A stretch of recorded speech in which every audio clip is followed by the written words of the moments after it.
Saat tes darah, dokter itu mematung lalu menyeretku ke sudut. Larilah. Jangan biarkan tunanganmu tahu. Tangannya bergetar menunjuk layar. Fakta di sana menghancurkan jiwaku. Pria yang akan kunikahi ternyata adalah monster dari masa laluku yang kembali dengan wajah baru. Sebelum ceritanya dimulai, silakan tulis di kolom komentar dari daerah mana saja teman-teman yang menonton cerita ini. Jangan lupa like dan subscribe agar channel ini bisa semakin berkembang dan bisa mempersembahkan cerita yang lebih menarik lagi. Cermin besar di depanku memantulkan sosok wanita yang nyaris tidak aku kenali. Wanita itu mengenakan gaun putih gading dengan rendah halus yang menjuntai hingga ke lantai. Rambutnya digelung rapi, dan wajahnya memancarkan aura kesuksesan. Itu adalah aku, Sarah, atau setidaknya versi diriku yang telah aku bangun dengan susah payah selama 15 tahun terakhir. Penata rias di belakangku tersenyum lebar, mengatakan betapa beruntungnya calon suamiku mendapatkan wanita secantik aku. Aku hanya membalasnya dengan senyuman tipis, sebuah senyum terlatih yang biasa kuberikan pada klien bisnisku. Di balik lapisan kain sutra mahal itu, kulitku meremang. Bukan karena dinginnya pendingin ruangan, melainkan karena perasaan asing yang menyelinap masuk setiap kali aku merasa terlalu bahagia. Rasanya seperti berjalan di atas lapisan es tipis di tengah danau yang dalam, indah, namun satu langkah salah bisa membuatku tenggelam kembali ke dalam kegelapan. Aku mencoba menepis pikiran buruk itu. Sebentar lagi aku akan menikah dengan Leo. Nama itu saja sudah cukup untuk membuat detak jantungku sedikit lebih tenang. Leo adalah definisi kesempurnaan yang nyata. Dia datang ke dalam hidupku 2 tahun lalu, tepat saat aku merasa benteng pertahananku mulai retak. Dia tidak bertanya tentang masa laluku. Dia tidak memaksaku bercerita tentang bekas luka bakar samar di punggungku, dan dia selalu tahu kapan harus memelukku tanpa perlu aku meminta. Teman-temanku sering bercanda bahwa Leo terlalu sempurna untuk menjadi kenyataan, seolah dia diciptakan di laboratorium khusus untuk menjadi pendamping hidupku. Dia tampan dengan cara yang menenangkan, sukses dalam bisnis ekspor-impornya, dan yang paling penting, dia memiliki kesabaran seluas samudera untuk menghadapi trauma masa laluku yang kadang muncul tanpa peringatan. Sore itu, Leo menjemputku di butik pengantin. Mobil sedan hitamnya mengkilap di bawah sinar matahari sore. Begitu aku keluar, dia sudah berdiri di samping pintu mobil yang terbuka, tersenyum dengan cara yang membuat lututku lemas. Dia tidak bertanya bagaimana gaunnya.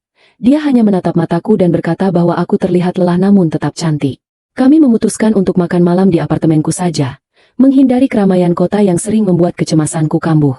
Di dalam mobil, tangannya menggenggam tanganku. Kulitnya hangat, jemarinya kokoh. Sentuhan itu adalah jangkarku. Selama 15 tahun, aku hidup sebagai satu-satunya korban selamat dari pembantaian keluarganya.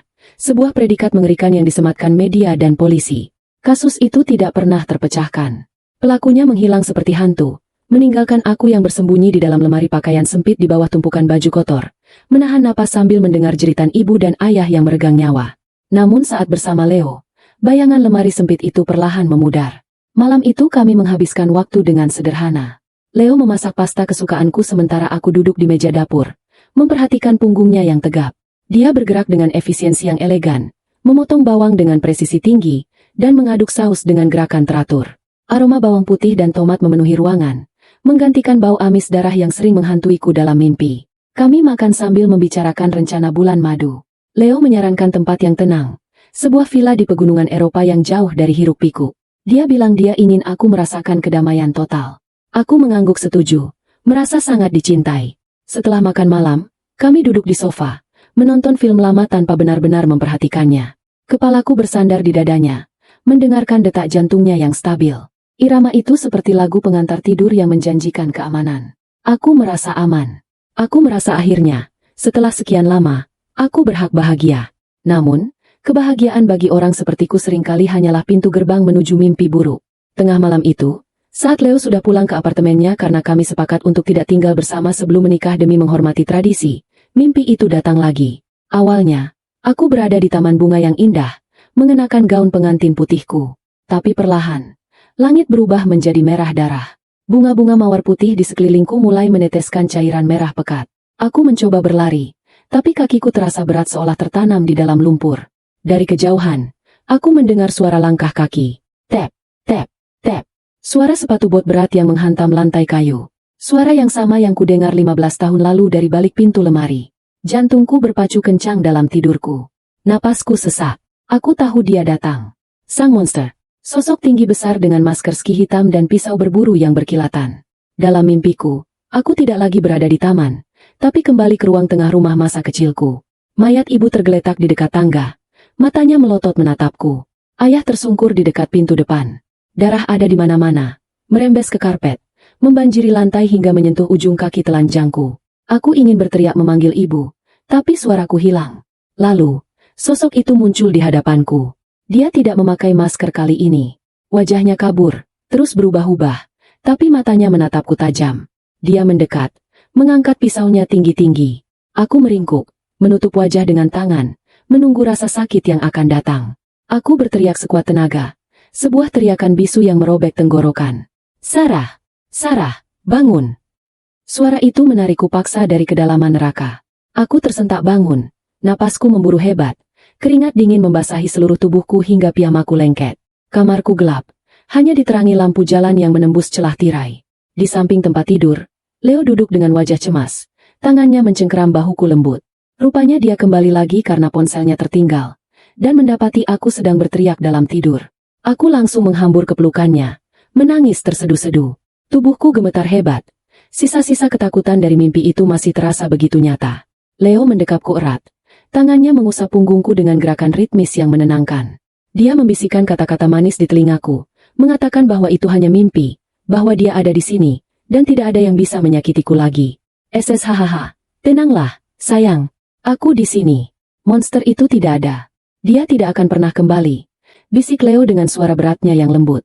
Aku membenamkan wajahku di ceruk lehernya, menghirup aroma tubuhnya yang maskulin bercampur sedikit wangi sabun mandi. Baunya begitu familiar dan menenangkan. Perlahan, detak jantungku mulai normal.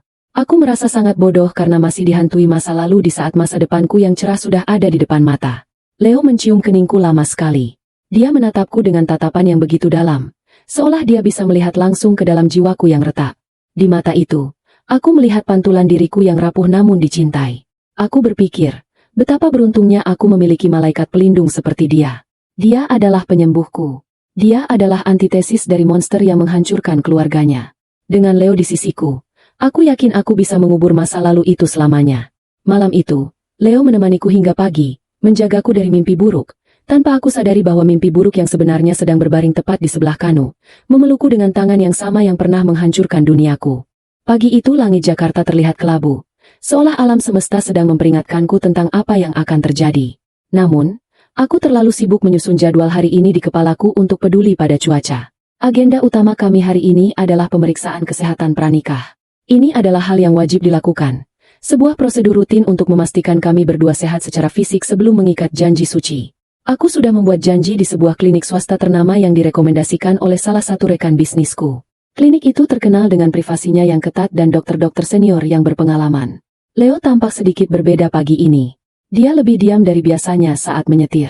Musik jazz yang biasa dia putar di mobil kini dimatikan, membiarkan keheningan mengisi ruang di antara kami, hanya diselingi suara mesin mobil dan klakson samar dari kejauhan.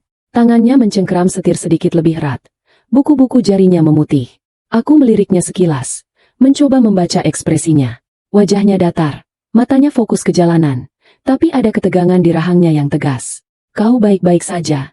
Tanyaku memecah keheningan. Kau terlihat tegang. Leo menoleh sekilas. Senyumnya muncul sedikit terlambat, meski tetap terlihat menawan. Aku hanya tidak suka jarum suntik. Sarah, kau tahu itu. Rasanya konyol pria sepertiku takut pada benda kecil tajam. Tapi itulah kenyataannya. Dia tertawa kecil. Tapi tawa itu tidak mencapai matanya. Aku ikut tertawa. Merasa lega. Tentu saja. Itu alasan yang masuk akal. Leo memang sosok yang tangguh secara fisik. Dia rajin berolahraga dan menjaga tubuh. Tapi setiap orang punya kelemahan kecil yang manusiawi. Ketakutannya pada jarum suntik justru membuatnya terasa lebih nyata. Lebih mudah dicintai. Tenang saja, sayang. Hanya diambil sedikit darahnya. Tidak akan sakit.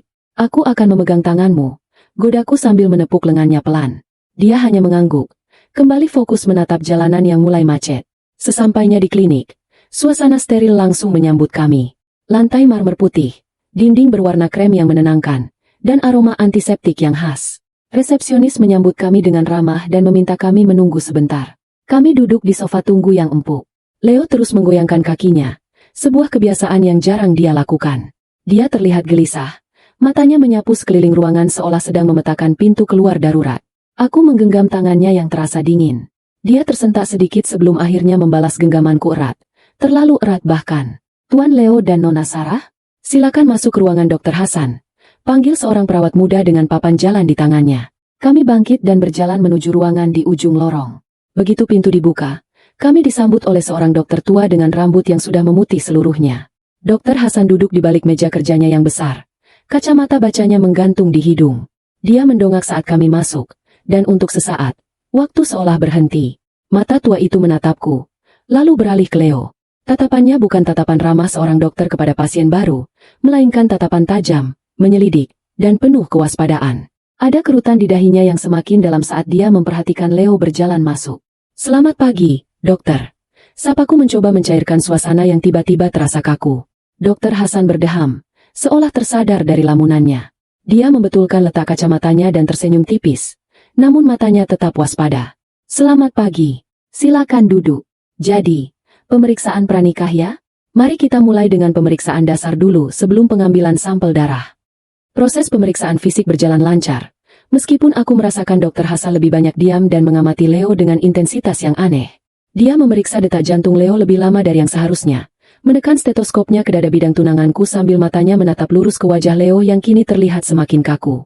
Leo, di sisi lain, berusaha tetap tenang dan sopan, menjawab pertanyaan dokter dengan singkat dan padat.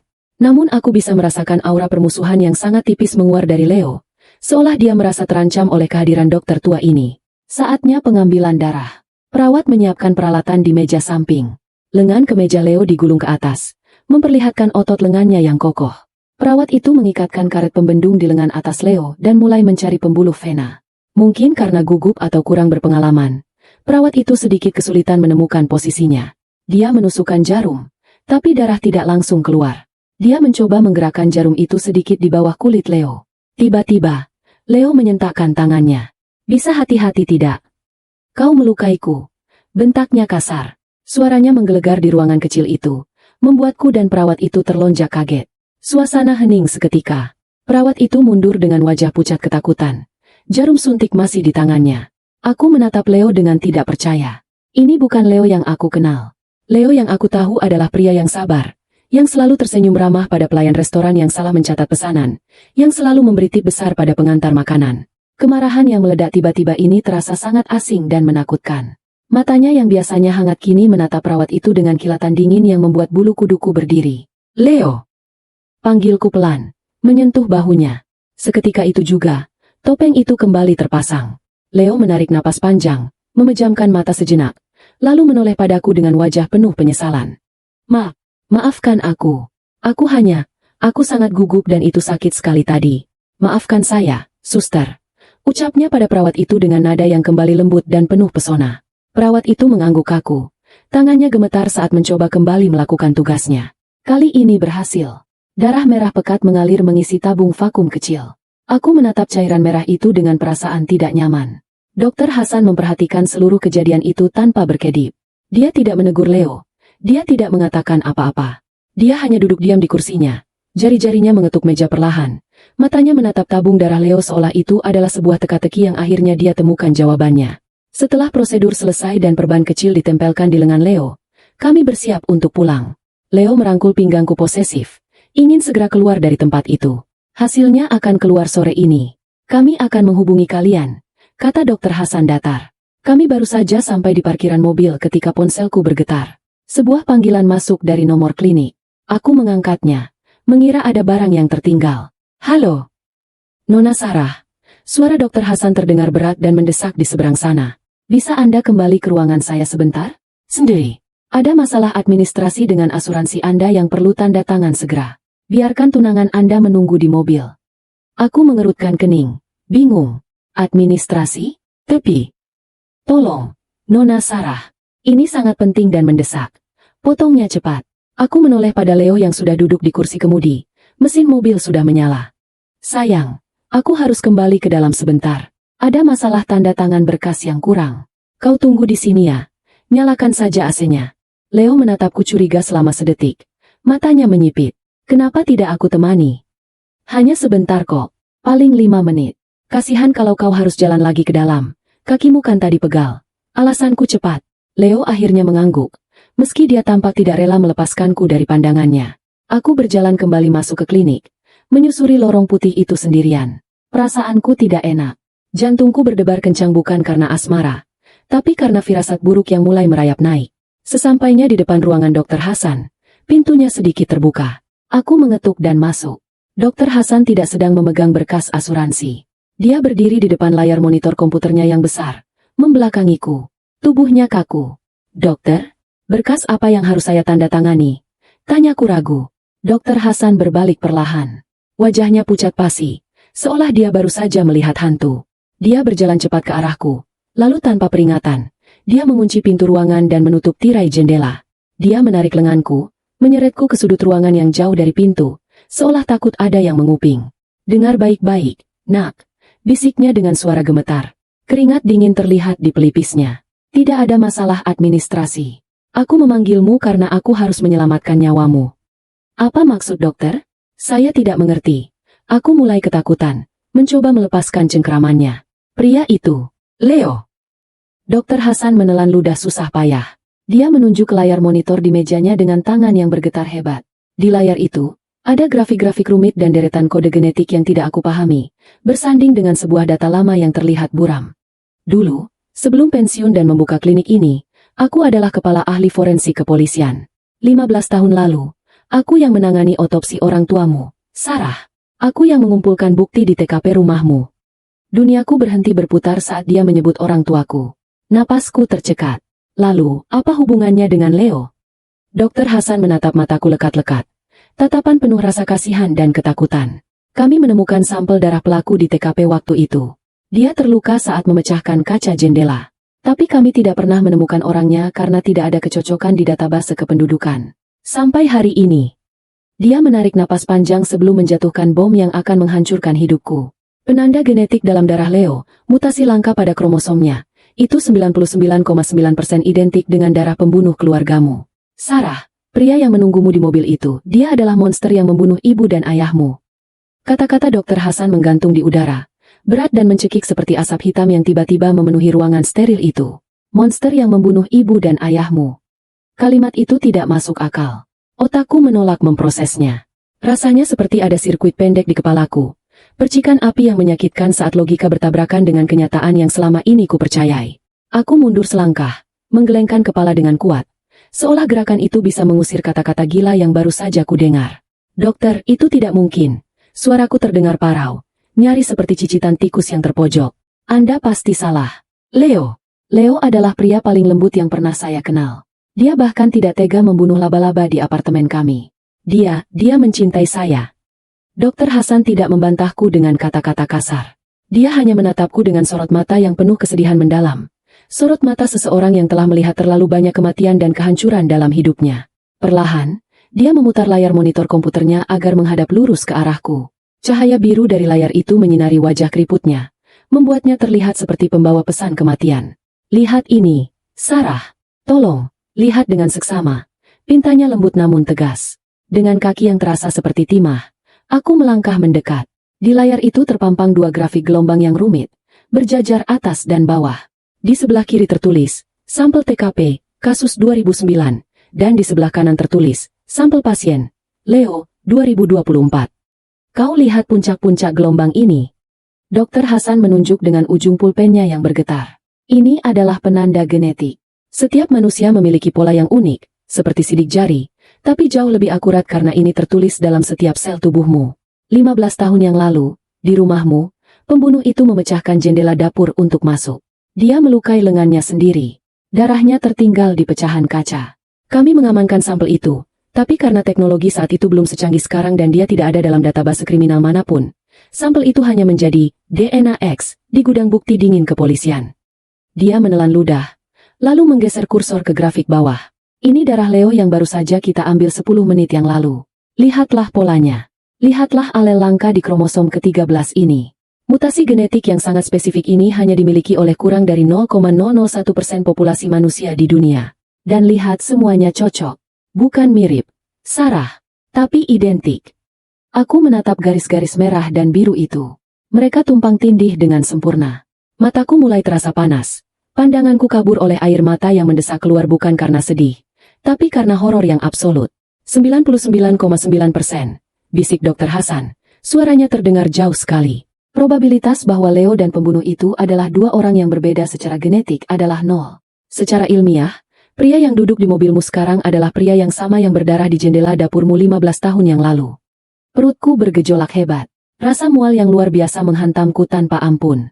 Aku membekap mulutku, berlari ke arah wastafel di sudut ruangan, dan memuntahkan seluruh isi perutku. Sarapan pagiku, kebahagiaanku, masa depanku, semuanya keluar dalam gelombang rasa sakit yang menyengat tenggorokan. Tubuhku gemetar hebat. Kakiku lemas hingga aku merosot ke lantai dingin klinik itu. Bayangan itu kembali menyerbuku. Bukan mimpi, tapi ingatan nyata. Malam itu, suara kaca pecah. Teriakan ibu. Lari. Sarah. Sembunyi. Lalu suara berat napas seseorang yang mencari-cari. Bau logam darah yang memenuhi udara. Dan sekarang bau itu berganti dengan aroma parfum mahal Leo. Parfum sandalwood yang selalu kuhirup setiap kali aku memeluknya. Ya Tuhan, aku telah memeluk pembunuh ibu. Aku telah mencium bibir yang mungkin menyeringai saat menyayat leher ayah. Aku telah tidur di samping monster itu setiap malam, membiarkan dia membelai rambutku, membiarkan dia menghapus air mataku, air mata yang dia sebabkan sendiri. Betapa lucunya, betapa ironis dan menjijikannya hidupku. Penyelamatku adalah penghancurku. Dr. Hasan berjongkok di sampingku, menyodorkan tisu dan segelas air mineral. Dia tidak menyentuhku. Mungkin tahu bahwa saat ini sentuhan fisik apapun akan membuatku histeris. Kenapa? Isaku di sela-sela napas yang tersengal. Kenapa wajahnya berbeda? Aku ingat meski samar. Aku ingat siluet pembunuh itu diberi sketsa wajah. Hidungnya bengkok. Rahangnya tidak seperti Leo. Leo tampan. Leo sempurna. Operasi plastik, nak. Jawab Dr. Hasan cepat. Rekonstruksi wajah total. Di dunia medis modern, kau bisa mengubah siapa saja menjadi apa saja jika punya cukup uang dan dokter bedah yang tidak banyak tanya. Tulang rahang bisa dipotong, hidung bisa dibentuk ulang, bahkan bentuk kelopak mata bisa diubah. Tapi ada satu hal yang tidak bisa dia ubah. Darahnya, DNA-nya. Itu adalah cetak biru Tuhan yang tidak bisa dia palsukan. Aku mencengkeram pinggiran wastafel, berusaha menarik tubuhku berdiri. Kakiku masih gemetar, tapi kemarahan mulai merayap masuk menggantikan rasa syok. Untuk apa? Tanyaku. Suaraku mulai terdengar lebih tajam. Jika dia berhasil lolos selama 15 tahun, jika dia bebas, kenapa dia datang padaku? Kenapa dia harus memacariku? Kenapa dia ingin menikahiku? Pertanyaan itu menggantung di ruangan, menciptakan keheningan yang mencekam. Dr. Hasan berdiri, berjalan kembali ke mejanya, dan mengambil sebuah berkas lama yang terlihat sudah menguning. Itu yang paling menakutkan, Sarah, kata Dr. Hasan lirih. Seorang pembunuh berantai atau psikopat narsisistik seringkali memiliki obsesi terhadap karya mereka. Tapi dalam kasusmu, ada satu hal yang belum selesai. Kau adalah satu-satunya saksi hidup. Lo Sen, ujung yang belum terikat, jelas Dr. Hasan. Wajahnya serius. Matanya menatapku lekat. Mungkin dia takut suatu hari kau akan mengingat sesuatu. Detail kecil yang bisa menjebloskannya ke penjara. Atau mungkin ini adalah bentuk penyimpangan psikologis yang lebih gila. Dia ingin memiliki kontrol total atas korbannya. Dengan menikahimu, dia memegang kendali penuh atas hidupmu. Dia bisa mengawasimu 24 jam sehari. Dia bisa memastikan kau tidak akan pernah mengingat wajah aslinya. Dia ingin menjadi pahlawan di cerita di mana dia adalah penjahatnya. Darahku membeku. Semua perhatian Leo, sifat protektifnya, cara dia selalu ingin tahu aku pergi kemana dan dengan siapa itu bukan cinta. Itu pengawasan. Itu adalah penjara tak kasat mata. Saat dia bertanya tentang mimpi burukku, dia bukan ingin menenangkanku. Dia sedang memeriksa apakah ingatanku tentang wajahnya sudah kembali atau belum. Dia predator, Sarah, lanjut Dr. Hasan. Dan kau adalah buruannya yang sudah terperangkap di dalam jaring. Bahkan sebelum kau sadar kau sedang diburu. Aku menatap pantulan wajahku di cermin wastafel. Wajah yang pucat, mata yang merah dan bengkak. Riasan wajahku luntur, membuatku terlihat berantakan. Namun di balik kekacauan itu, ada sesuatu yang berubah di mataku. Tatapan naif wanita yang sedang jatuh cinta itu telah mati, hanyut bersama muntahan di wastafel tadi. Apa yang harus kulakukan, dokter? Tanyaku. Kali ini suaraku tidak bergetar. Dingin. Dr. Hasan tampak ragu sejenak. Saran medisku, dan saran sebagai manusia, larilah. Pergi dari sini lewat pintu belakang. Aku akan menahan Leo. Bilang kau pingsan dan harus dirujuk ke rumah sakit lain. Lalu kau pergi ke kantor polisi. Cari perlindungan saksi. Jangan pernah temui dia lagi. Aku menggeleng pelan. Tidak bisa. Dia punya koneksi. Dia kaya raya. Dia pintar. Jika aku lari sekarang tanpa persiapan, dia akan menemukanku. Dan jika dia tahu aku tahu, dia akan membunuhku, kan? Dokter Hasan mengangguk kaku. Kemungkinan besar. Ya. Saat topengnya terbuka, dia tidak punya alasan lagi untuk membiarkanmu hidup. Kalau begitu aku tidak boleh lari, kataku. Sebuah rencana gila mulai terbentuk di benakku yang kacau. Aku harus kembali ke mobil itu. Sarah, itu bunuh diri, seru Dokter Hasan tertahan. Tidak, dokter, itu strategi. Potongku. Aku mengambil tisu, membersihkan sisa-sisa kekacauan di wajahku. Aku mengambil bedak dari tasku, menepuk-nepuk pipiku yang pucat agar terlihat lebih segar. Aku memulas lipstik merah tipis di bibirku yang gemetar. Jika aku lari sekarang, aku hanya akan menjadi korban lagi. Aku lelah menjadi korban. 15 tahun aku hidup dalam ketakutan. Hari ini, ketakutan itu selesai. Aku berbalik menatap Dokter Hasan. Saya butuh bantuan Anda. Saya butuh salinan data ini. Dan saya butuh Anda diam sampai saya siap. Dokter Hasan menatapku dengan campur aduk antara kekaguman dan ketakutan. Dia melihat transformasi di depannya. Dari seorang calon pengantin yang rapuh menjadi seorang wanita yang siap berperang. Dengan tangan gemetar, dia mencolokkan flash disk ke komputernya. Hati-hati, nak, bisiknya saat menyerahkan benda kecil itu padaku. Benda yang berisi kunci kehancuran Leo. Kau akan masuk ke kandang singa. Aku menggenggam flash disk itu erat-erat, merasakannya menusuk telapak tanganku. Rasa sakit itu membuatku tetap sadar. Tidak, dokter. Jawabku sambil berjalan menuju pintu. Sayalah singanya sekarang. Jarak dari pintu klinik menuju parkiran mobil hanya sekitar 50 meter. Namun rasanya seperti berjalan melintasi jembatan gantung di atas jurang neraka. Matahari siang Jakarta yang terik menyengat kulitku. Kontras dengan rasa dingin yang menjalar di tulang punggungku. Setiap langkah yang kumbiarkan mendekati mobil sedan hitam itu terasa seperti langkah menuju kematian. Dari kejauhan, aku bisa melihat siluet Leo di balik kemudi. Dia sedang menunduk, mungkin mengecek ponselnya. Tangan kirinya, tangan yang sama yang terdeteksi memiliki DNA pembunuh, mengetuk-ngetuk setir dengan irama yang dulu kuanggap sebagai kebiasaan lucu, tapi kini terlihat seperti hitungan mundur bom waktu. Aku harus bernapas. Aku harus menenangkan detak jantungku yang berdegup gila-gilaan di rongga dada. Jika dia melihat setitik saja ketakutan atau keraguan di mataku, aku tamat. Kau adalah aktris. Sarah, batinku. Ini adalah peran seumur hidupmu. Peran sebagai tunangan yang bodoh, naif, dan jatuh cinta setengah mati. Aku menarik napas panjang, memaksakan sudut bibirku naik membentuk senyum. Senyum yang palsu, tapi harus terlihat meyakinkan. Aku membuka pintu mobil dan langsung disambut oleh semburan udara dingin AC dan wangi mask mobil Leo yang khas. Hei, sapaku dengan nada ceria yang sedikit dipaksakan. Maaf lama, birokrasi asuransi memang menyebalkan. Mereka salah input tanggal lahirku. Leo menoleh, matanya yang coklat gelap menatapku. Dulu aku tenggelam dalam kehangatan mata itu, merasa aman. Kini, aku mencari-cari tanda-tanda kegilaan di sana. Apakah pupilnya melebar? Apakah ada kilatan sadis yang tersembunyi? Hampir 15 menit. Sarah, katanya datar. Tatapannya menyapu wajahku, berhenti sejenak di bibirku, lalu naik ke mataku. Kau habis menangis. Jantungku berhenti berdetak sedetik. Sial, mataku pasti masih terlihat sedikit bengkak meski sudah kututupi bedak. Otakku berputar cepat mencari alasan. Oh, itu. Aku tertawa kecil. Tawa yang terdengar sedikit histeris di telingaku sendiri. Tadi di dalam ada bayi yang baru lahir sedang digendong ibunya di lobi. Lucu sekali. Tiba-tiba aku jadi emosional memikirkan, kau tahu, memikirkan ibu dan ayah. Andai mereka ada di sini melihat kita menikah. Aku menyentuh lengannya, membiarkan jariku menelusuri ke meja mahalnya. Maaf ya, aku jadi cengeng. Alasan itu sempurna. Membawa nama orang tuaku selalu menjadi kartu as yang membuat Leo melunak. Aku melihat ketegangan di bahunya mereda. Wajahnya yang kaku perlahan melembut, membentuk ekspresi simpati yang, sekarang aku tahu, adalah hasil latihan bertahun-tahun. Sayang. Dia menghela napas, lalu menarik tanganku dan mencium punggung tangannya. Bibirnya menyentuh kulitku, dan aku harus mengerahkan seluruh kekuatan mentalku untuk tidak menarik tanganku dan berteriak jijik. Rasanya seperti disentuh oleh kulit ular yang dingin dan licin. Wajar kalau kau sedih. Mereka pasti bangga melihatmu sekarang. Dan aku janji, aku akan menjaga kamu. Kau tidak akan pernah sendirian lagi. Kebohongan. Setiap kata yang keluar dari mulutnya adalah racun manis. Ayo kita pulang, kataku, berusaha mengalihkan pembicaraan sebelum aku muntah lagi. Sepanjang perjalanan pulang, aku membuang pandangan keluar jendela, berpura-pura menikmati pemandangan kota. Padahal, Pikiranku sedang menyusun ulang kepingan-kepingan masa lalu. Wajah Leo, pantas saja dia tidak punya foto masa kecil. Dia selalu beralasan foto-fotonya hilang saat rumah orang tuanya kebakaran. Cerita yang sekarang terdengar sangat klise bagi seorang penipu.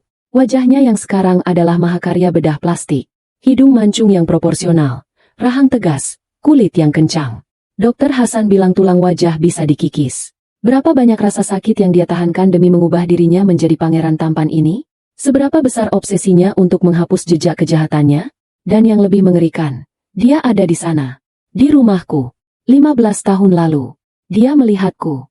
Dia tahu aku bersembunyi di lemari. Kenapa dia tidak membunuhku saat itu?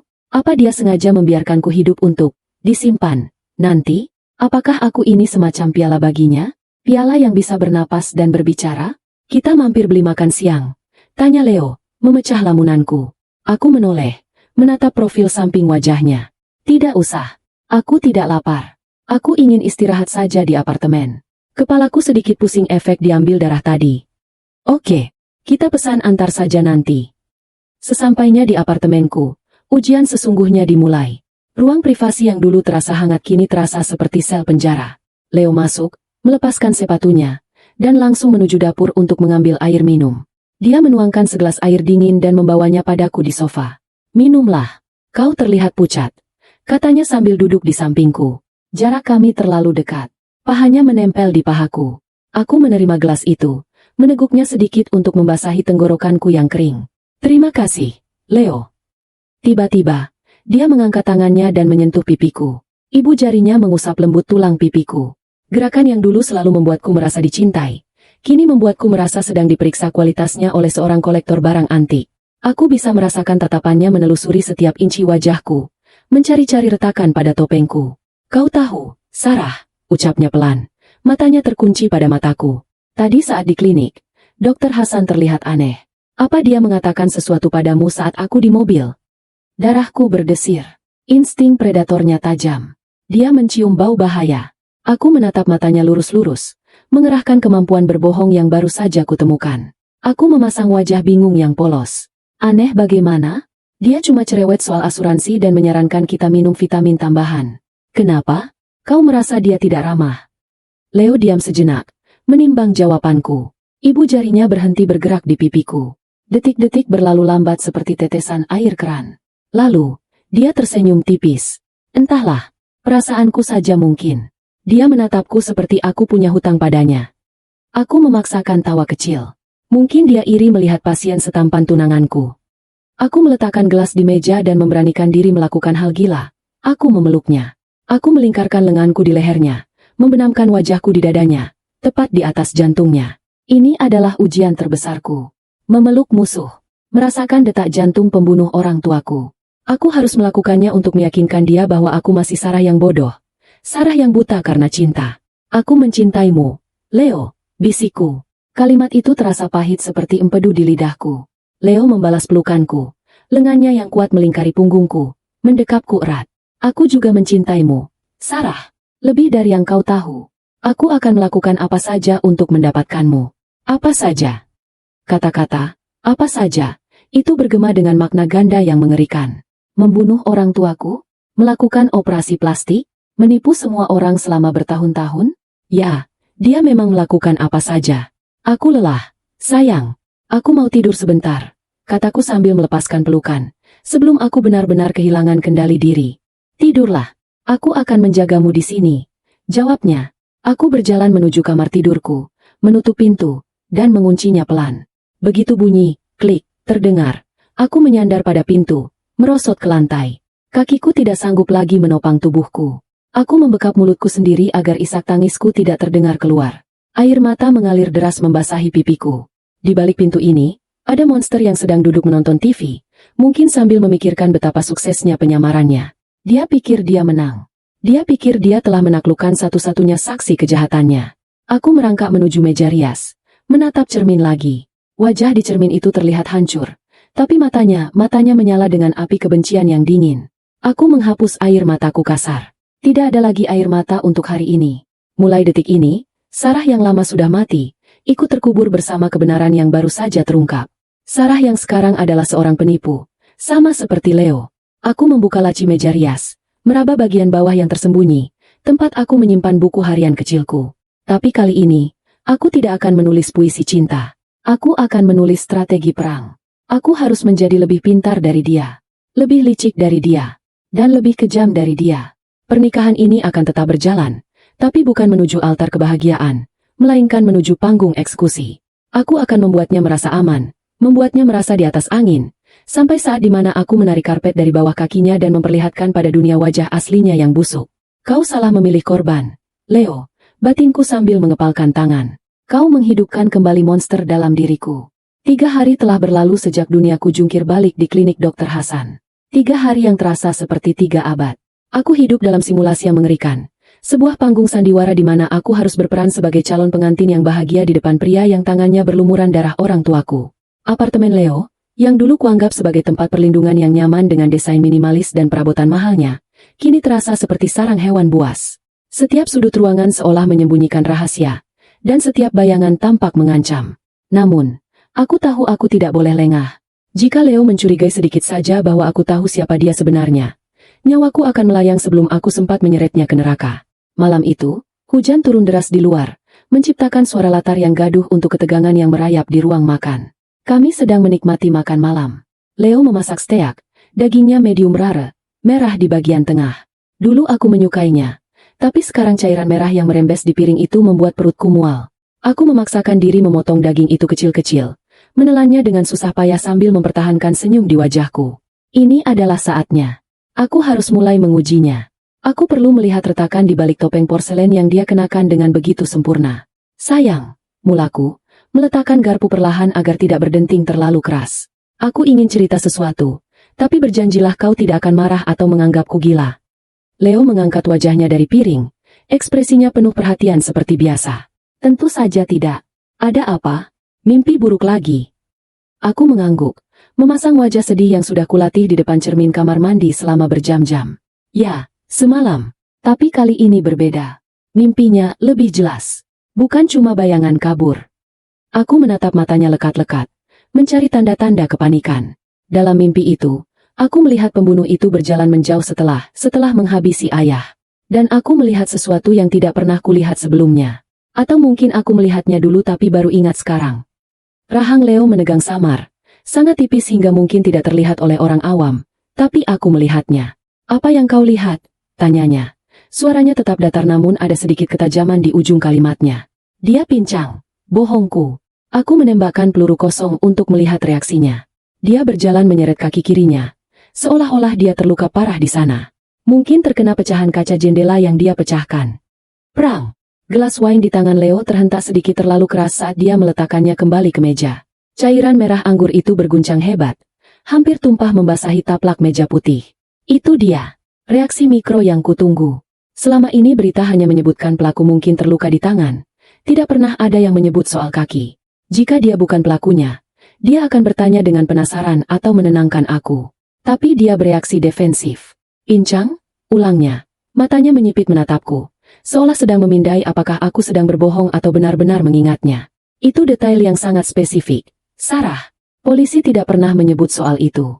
Kau yakin itu bukan cuma imajinasimu karena stres? Entahlah, jawabku sambil memijat pelipis, berpura-pura bingung. Mungkin cuma imajinasi, tapi rasanya nyata sekali. Langkah kakinya berat sebelah. Duksret, duksret. Aku menirukan suara itu dengan jariku di meja. Leo terdiam sejenak. Dia mengambil gelas wine-nya lagi dan meneguk isinya dalam sekali tegukan besar. Jakunnya bergerak naik turun. Dia gelisah. Umpanku berhasil.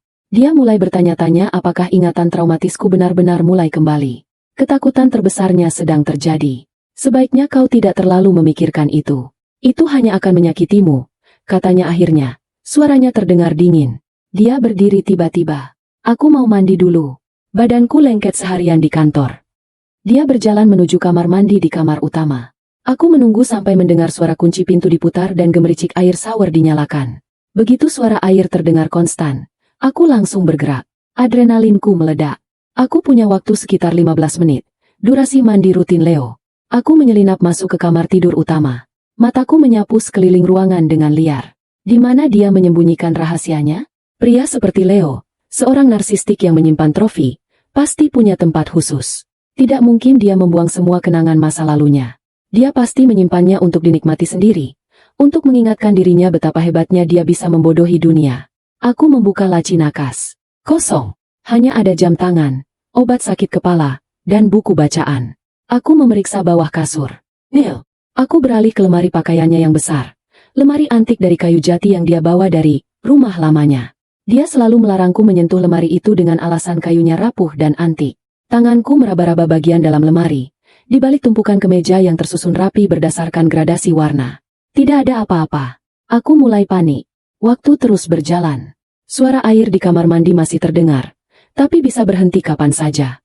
Saat aku hendak menutup pintu lemari dengan frustrasi, mataku menangkap sesuatu yang aneh pada gagang pintu lemari sebelah kiri.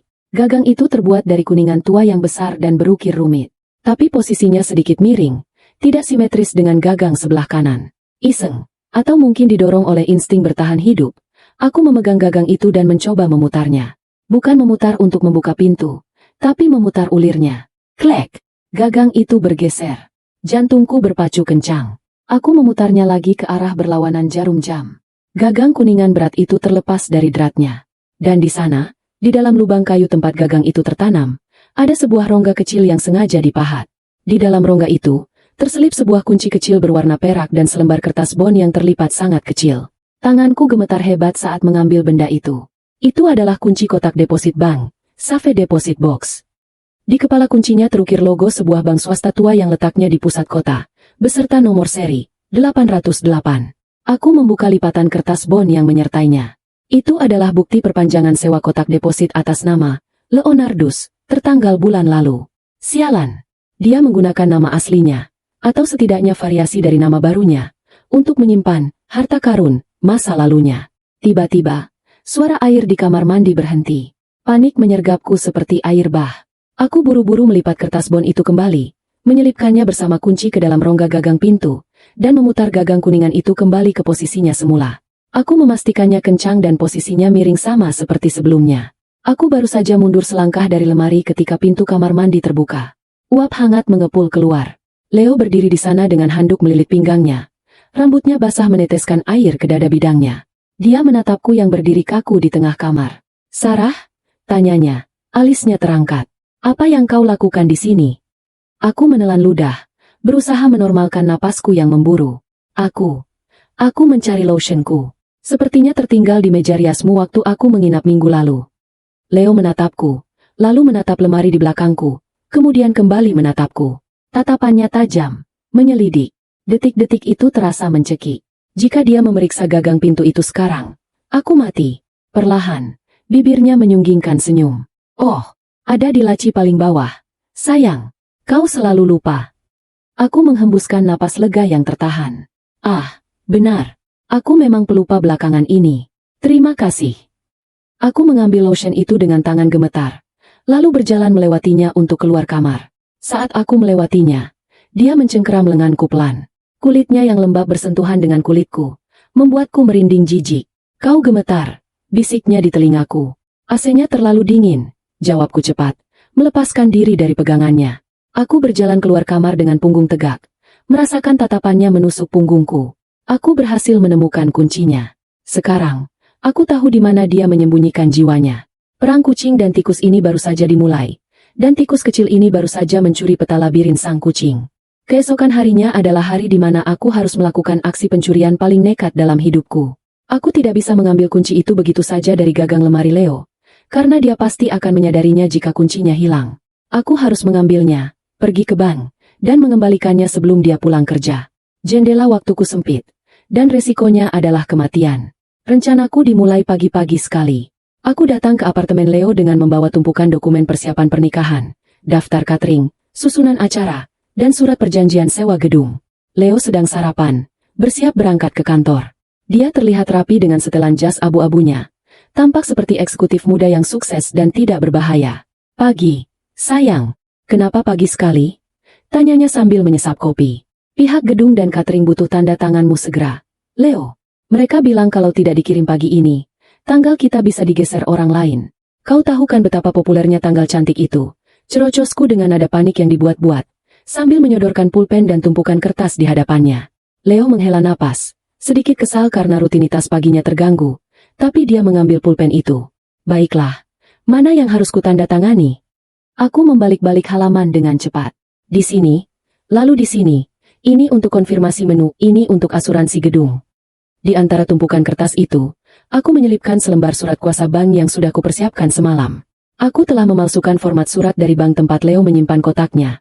Hasil riset internet semalam suntuk. Surat itu menyatakan bahwa Leo memberikan kuasa kepada Sarah untuk mengakses kotak deposit nomor 808 untuk keperluan inventarisasi pranikah. Itu adalah pertaruhan besar. Jika dia membacanya, tamatlah riwayatku. Dan yang ini untuk apa ini? Leo berhenti sejenak. Matanya menyipit melihat kertas yang kusodorkan. Jantungku berhenti berdetak. Itu adalah surat kuasa itu. Oh, itu untuk vendor dekorasi. Mereka butuh jaminan kalau ada kerusakan properti. Formalitas standar. Potongku cepat. Berusaha terdengar bosan. Ayo cepat. Sayang, kau nanti terlambat meeting. Leo, yang sudah terburu-buru dan lelah membaca belasan kertas sebelumnya, hanya mendengus dan membubuhkan tanda tangannya di atas materai yang sudah kutempelkan. Dia tidak membacanya dengan teliti. Sudah semua? Tanyanya sambil menutup pulpen. Sudah, terima kasih. Cintaku, kau penyelamatku. Ujarku sambil merapikan kertas-kertas itu dengan tangan yang berusaha keras agar tidak gemetar. Setelah Leo berangkat kerja, aku menunggu 10 menit di dalam mobilku di parkiran basement untuk memastikan dia benar-benar pergi. Begitu mobilnya keluar, aku kembali naik ke apartemennya. Aku tahu kode pintu apartemennya. Aku masuk, langsung menuju lemari antik itu, memutar gagang kuningan, dan mengambil kunci perak bernomor 808 itu. Perjalanan ke bank terasa seperti kabur di dalam mimpi buruk. Jalanan Jakarta yang macet membuatku ingin berteriak. Setiap kali mobil berhenti di lampu merah, aku merasa ada mata yang mengawasiku. Aku terus melihat spion. Paranoid kalau Leo menyadari ada yang salah dan berbalik arah. Sesampainya di bank, aku berusaha terlihat setenang mungkin. Aku mengenakan pakaian formal, kacamata hitam, dan membawa tas kerja mahal. Aku harus terlihat seperti istri pengusaha yang punya kuasa, bukan wanita ketakutan yang sedang mencuri rahasia tunangannya. Selamat pagi, Bu. Ada yang bisa dibantu? Sapa petugas bank di bagian layanan kotak deposit. Ruangan itu dingin, berdinding baja, dan sangat sunyi. Saya ingin mengakses kotak deposit nomor 808 atas nama Leonardus. Saya tunangannya, dan ini kunci serta surat kuasanya. Kataku sambil menyerahkan barang bukti itu. Suaraku terdengar tegas. Hasil latihan bertahun-tahun memimpin rapat perusahaan. Petugas itu memeriksa surat kuasa dan KTP-ku. Detik-detik itu terasa menyiksa. Dia menatap layar komputer, mengetik sesuatu, lalu menatapku lagi. Sebentar ya, Bu. Saya verifikasi tanda tangannya. Aku menahan napas. Tanda tangan Leo memang asli, tapi suratnya palsu. Apakah mereka akan menelepon Leo untuk konfirmasi? Jika mereka meneleponnya, aku harus lari secepat mungkin. Baik, Bu Sarah. Datanya cocok. Silakan ikuti saya. Lututku lemas karena lega. Kami berjalan masuk ke ruang brankas utama. Pintu baja raksasa itu terbuka, memperlihatkan ribuan laci kecil di dinding. Petugas itu mencocokkan kuncinya dengan kunci master yang dia pegang. Klik, klak. Pintu kotak nomor 808 terbuka. Petugas itu menarik kotak logam panjang dari dalamnya dan meletakkannya di meja di bilik pribadi. Silakan, Bu. Saya tunggu di luar. Tekan bel jika sudah selesai. Begitu pintu bilik tertutup, aku sendirian dengan kotak Pandora itu. Tanganku gemetar hebat saat membuka tutup kotak logam itu. Bau kertas tua dan debu menyeruak keluar. Isinya tidak banyak, tapi cukup untuk membuat darahku membeku. Benda pertama yang kulihat adalah sebuah kaset video mini. Jenis kaset CCTV lama yang sudah jarang digunakan. Di labelnya tertulis dengan spidol merah. Malam pesta, 12 Mei 2009. Tanggal kematian orang tuaku. Dia menyimpannya. Bajingan sakit jiwa ini menyimpan rekaman pembantaian keluargaku sebagai film favoritnya. Di bawah kaset itu, ada sebuah amplop coklat. Aku membukanya. Dan seketika itu juga aku membekap mulutku agar tidak menjerit. Foto-foto. Bukan foto pemandangan, tapi foto selfie. Foto seorang pemuda dengan wajah yang berbeda, hidung bengkok, rahang yang belum dioperasi, mata yang liar, tersenyum lebar ke arah kamera. Wajahnya penuh percikan darah segar. Di latar belakang foto itu, ya Tuhan, itu adalah ruang tamu rumahku. Aku bisa melihat sofa bunga-bunga milik ibu yang ternoda merah. Aku bisa melihat kaki ayah yang tergeletak kaku di sudut bingkai foto. Leo, atau siapapun nama aslinya dulu, berfoto dengan bangga setelah membantai orang tuaku. Wajah di foto itu memang berbeda secara struktur tulang. Tapi mata itu adalah mata yang sama yang menatapku setiap pagi. Mata yang sama yang bilang dia mencintaiku. Air mata kemarahan menetes di atas foto itu. Rasa takutku hilang, digantikan oleh kebencian murni yang membakar setiap sel di tubuhku. Ini bukan sekadar bukti. Ini adalah senjata nuklir. Dengan benda ini, aku bisa mengirimnya ke tiang gantungan, atau lebih baik lagi, ke neraka dunia di mana dia akan dihancurkan oleh hukum dan masyarakat. Aku juga menemukan sebuah paspor lama dengan nama Budi Santoso. Wajah di paspor itu adalah wajah lamanya. Jadi itu nama aslinya sebelum dia menjadi Leo sang pangeran sempurna. Aku tidak punya banyak waktu. Aku memasukkan kaset, foto-foto, dan paspor itu ke dalam tasku. Kotak itu kini kosong. Aku tidak bisa membiarkannya kosong. Dia akan curiga jika dia mengeceknya. Meski kecil kemungkinannya dia mengecek sebelum pernikahan. Aku mengambil buku novel tebal yang kebetulan kubawa di tas. Lalu memasukkannya ke dalam kotak logam itu sebagai pengganti beban. Aku menutup kotak itu, menarik napas panjang, dan memencet bel. "Sudah selesai, Bu?" tanya petugas itu saat masuk kembali. "Sudah, terima kasih." Jawabku singkat. Aku berjalan keluar dari bank dengan langkah cepat. Matahari di luar terasa menyilaukan. Tapi aku tidak peduli. Aku mendekap tasku erat-erat seolah sedang mendekap bayi. Di dalam tas ini ada keadilan untuk ibu dan ayah. Di dalam tas ini ada akhir dari Leo. Tapi tugasku belum selesai. Aku harus mengembalikan kunci itu ke gagang lemari Leo sebelum dia pulang. Dan yang lebih berat lagi, aku harus terus berpura-pura mencintainya sampai hari pernikahan tiba. Aku harus menjadi aktris terbaik di dunia. Karena jika aku gagal, bukti ini tidak akan pernah melihat cahaya matahari. Dan aku akan berakhir menjadi trofi berikutnya di dalam kotak logam itu. Aku menyalakan mesin mobil. Wajahku di kaca spion terlihat dingin dan keras.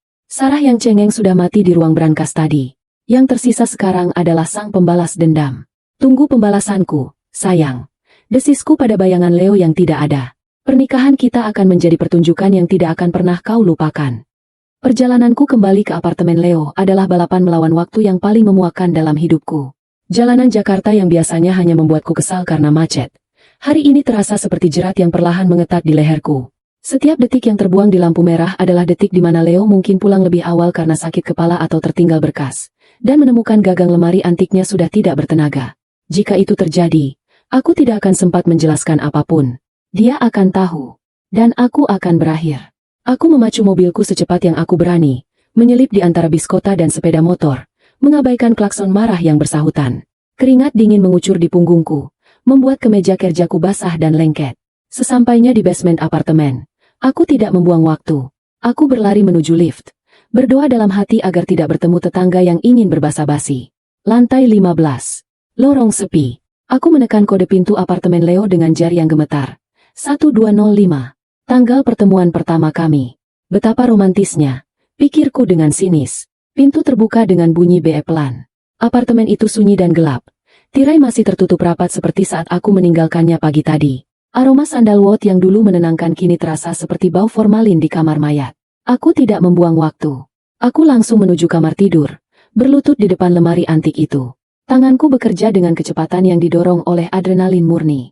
Aku memasukkan kunci perak itu kembali ke rongga kecil di balik gagang pintu, menyelipkan kertas bon yang sudah kulipat rapi di sampingnya. Lalu, aku memasang kembali gagang kuningan berat itu, memutar ulirnya berlawanan arah sampai terasa kencang. Aku memastikan posisinya sedikit miring, persis seperti sedia kala. Klik. Selesai. Aku mundur selangkah. Napasku terengah-engah. Aku memeriksa sekeliling. Tidak ada jejak. Tidak ada yang berubah. Aku baru saja akan berbalik keluar ketika ponselku bergetar di saku. Leo celeng. Jantungku melompat ke tenggorokan. Aku menarik napas panjang, berusaha menormalkan suara sebelum mengangkatnya. "Halo, sayang." "Hai, Sa. Kau di mana?" Suaranya terdengar normal, tapi di telingaku sekarang terdengar penuh curiga. "Aku di jalan menuju butik." Bohongku lancar. "Ada fitting terakhir untuk kebaya resepsi malam. Ingat? Desainernya cerewet sekali minta aku datang tepat waktu." "Oh, benar. Aku lupa." Jawab Leo. Ada jeda sejenak. Jeda yang membuat darahku berhenti mengalir. "Tadi aku menelepon ke apartemenmu. Tidak ada yang angkat. Kupikir kau sakit dan tidur." "Aku sudah keluar sejak 1 jam lalu. Sayang, macet sekali di Sudirman." Jawabku, sambil berjalan mundur keluar dari apartemennya. Mataku terus mengawasi lemari itu seolah benda itu bisa hidup dan berteriak. "Baiklah, hati-hati di jalan." Nanti malam aku mampir ke tempatmu? Aku rindu. Jangan malam ini, tolakku lembut. Kata orang tua dulu, calon pengantin dilarang bertemu 2 hari sebelum pernikahan. Pamali, kita harus menahan rindu supaya nanti pas di altar auranya keluar. Leo tertawa. Tawa rendah yang dulu seksi kini terdengar mengerikan. Kau dan tahayulmu. Baiklah, sampai bertemu di gladi resik besok. I love you. I love you too, balasku. Lalu segera mematikan sambungan. Aku bersandar di dinding koridor luar, merosot pelan. Kakiku lemas seperti jeli. Aku selamat. Sore harinya, aku tidak pergi ke butik. Aku memacu mobilku ke pinggiran kota, ke sebuah rumah tua bergaya kolonial yang tersembunyi di balik pagar tinggi. Itu rumah Dr. Hasan. Di sana, seorang pria lain sudah menunggu. Pria itu berbadan tegap namun bungkuk dimakan usia. Wajahnya keras dengan guratan penyesalan yang dalam. Inspektur Raka, detektif yang menangani kasus keluargaku 15 tahun lalu dan gagal memecahkannya. Dr. Hasan menyambutku di pintu dengan wajah cemas. Kau mendapatkannya? Aku tidak menjawab, hanya berjalan masuk ke ruang tamu yang remang-remang, meletakkan tasku di meja kopi, dan mengeluarkan barang-barang itu. Kaset video, foto-foto berdarah, dan paspor lama. Inspektur Raka terkesiap saat melihat foto-foto itu. Tangan tuanya yang kasar mengambil selembar foto Leo muda yang tersenyum di depan mayat ayahku. Bajingan gila. Desisnya, suaranya bergetar karena amarah. Dia memotret ini seperti orang sedang berlibur. Putar videonya. Kataku dingin. Aku tidak ingin melihatnya lagi, tapi mereka harus melihatnya. Dr. Hasan menyiapkan alat pemutar video lama yang sudah disiapkannya. Layar TV tabung berkedip, menampilkan gambar hitam putih yang berpasir. Itu adalah rekaman CCTV ruang tamu rumahku. Tanggal dan jam tertera di pojok layar. Kami bertiga menonton dalam diam. Di layar, sosok bertopeng masuk dengan memecahkan jendela. Gerakannya cepat dan brutal. Dia menghabisi ayah dalam hitungan detik, lalu mengejar ibu ke arah tangga. Tapi kemudian, ada satu momen di mana dia berhenti. Dia membuka topengnya karena gerah atau mungkin karena ingin korbannya melihat wajah terakhir yang mengirim mereka ke neraka. Wajah itu, wajah Budi Santoso, yang kini menjadi Leo. Dia menatap langsung ke kamera CCTV, tersenyum, lalu melambai pelan sebelum memutus kabel kamera. Layar menjadi semut. Hening. Hanya suara napas berat Inspektur Raka yang terdengar. Cukup, kata Raka, mematikan TV. Dia menatapku dengan mata berkaca-kaca. Maafkan aku, nak. Maafkan aku gagal menangkap iblis ini dulu. Dia ada di depan mata kita selama ini, bersembunyi di balik wajah plastik. Minta maaf tidak akan mengembalikan orang tuaku, Pak. Jawabku datar. Rasa sedihku sudah habis, berganti dengan fokus yang tajam. Sekarang kita punya bukti. Tes DNA, video, foto, paspor asli. Ini cukup untuk menghukum mati dia. Aku akan panggil timku sekarang. Raka merogoh ponselnya. Semangat lamanya kembali menyala. Kita sergap dia di apartemennya malam ini juga. Jangan beri dia celah untuk kabur. Tidak, potongku tajam. Raka dan Dr. Hasan menatapku bingung. Apa maksudmu tidak?